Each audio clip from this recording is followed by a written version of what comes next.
Today we will be unboxing and assembling our Booster and Commander 1300 foil kits. To assemble your foil kit, we'll start by opening the bag and taking the components out.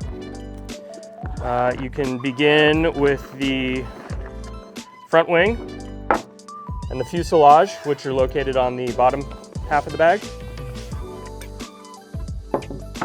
The hardware kit, which is located on the top half of the bag, as well as the rear stabilizer. You'll notice that the mast and collar are pre-assembled, so this is a piece that you don't need to put together out of the box. I find that when assembling your foil kit, it's easiest to begin with the lower assembly. That means the front wing, the rear stabilizer, and the fuselage. The way I like to do it is I will turn the front wing over. You'll notice that it is an asymmetrical interface with the fuselage into the wing. So you'll just slide it into place.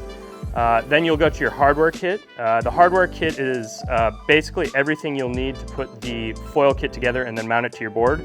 So you'll start with your M8 by 25. There's 4 M8 by 25 screws. These are the largest screws in the kit.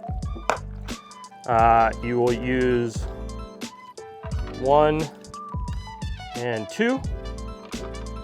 I always hand tighten until I get to the point where I need to use the key. An important part to remember, you want to tighten the hardware till it's snug, but you want to be very careful not to over tighten. So we'll select the M8 key. We'll get them snug, and then I will make sure that I've got enough torque on them to where they are nice and locked into place. I will then flip the assembly over and move to the rear stabilizer. The rear stabilizer uses the 2 M8 by 16 screws, the shorter screws. And just like the front wing, I will hand tighten these just to the point where I need to move onto my key. Get them nice and snug. And then tighten each until it's at a point of resistance. Again, being careful not to over tighten because these are composite parts, so you don't want to tighten them down too snugly. So that is your rear assembly. You have your front wing, your fuselage, and your rear stabilizer all set up. Screws are in place. We'll now put the mast and collar into place. One of the best ways that I've found to do this is to stand your mast and collar kind of vertical, and then you will be placing the fuselage on top.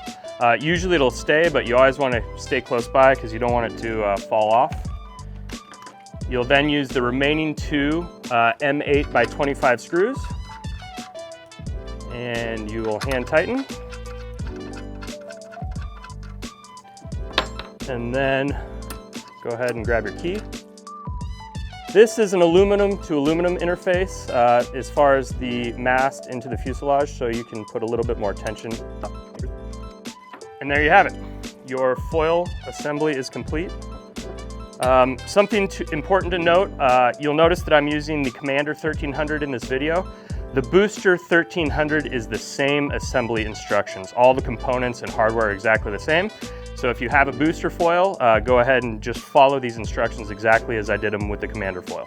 Now we come to the foil assembly to the board itself. You'll notice that in the hardware kit you have 4 M6 screws. These are M6 by 16 screws. It's a smaller size screw than the assembly screws, so you don't get confused as to which screws go to assembly versus mast, foil, the board. First thing I like to do is kind of eyeball the T-nut position in the board. It's a little easier to get the screws lined up and get everything assembled, so I'll kind of make sure that the T-nuts are at the proper distance for the collar. I then take the foil, turn it upside down, kind of again just visually line everything up. Now that I have the collar kind of in place on the board, I use my M6 key as kind of a guide to make sure that the T-nut is aligned with where I want the screw to drop. I'll take the M6 by 16 screw and drop it into the collar and into the T-nut.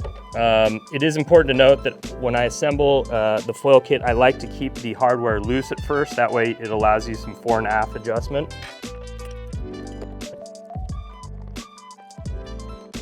All right, so now that you have all the hardware in place and still loose, you can adjust your foil collar as to where you would like it seated on the board.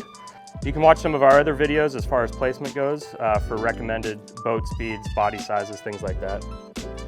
Once I have it seated exactly where I want it, I make sure that I get the hardware nice and snug. This is a aluminum to aluminum interface again, so you can go a little bit snugger with this hardware. And there you have it. The Commander kit mounted to the Ute board, utilizing the hardware provided. Hope you have a great time on the water.